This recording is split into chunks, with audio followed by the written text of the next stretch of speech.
You would expect this from a non-black person, but for this person to be black and say this, I'm actually surprised. This is the reason why the world is evil. Because the non-black people who say this the most, they ancestors took over the world and they taught they fake religions. The problem is, in they fake Bibles, on the first page, it tell them that God created the earth and everything in it.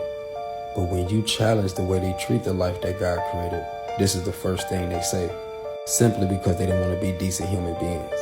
Now, when this is on the first page of your devil's handbook and you still don't get it, the rest of that fucking book is useless.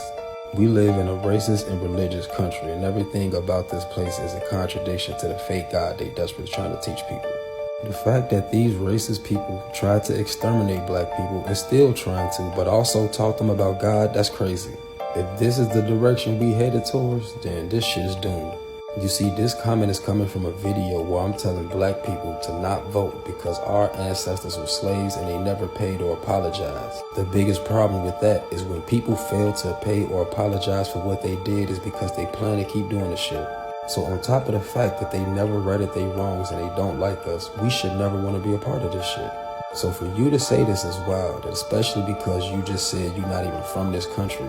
But then gonna have the audacity to say that you vote to honor your ancestors. What does that shit even mean? Funny part is, at the end, she said, you do you. And I was doing that before you came and interrupted this shit.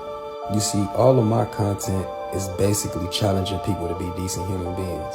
But every time I call people out, it's always backlash. Because people love causing problems, but they hate when you tell them about it. And so for some reason, no matter how positive my content is, my page is always getting flagged. I just got banned on live for harmful misinformation somehow. Yeah, because the world wants you to be divided and delusional about the truth. But it don't matter. You can't stop what's coming. Subscribe to my YouTube, Planet Reality.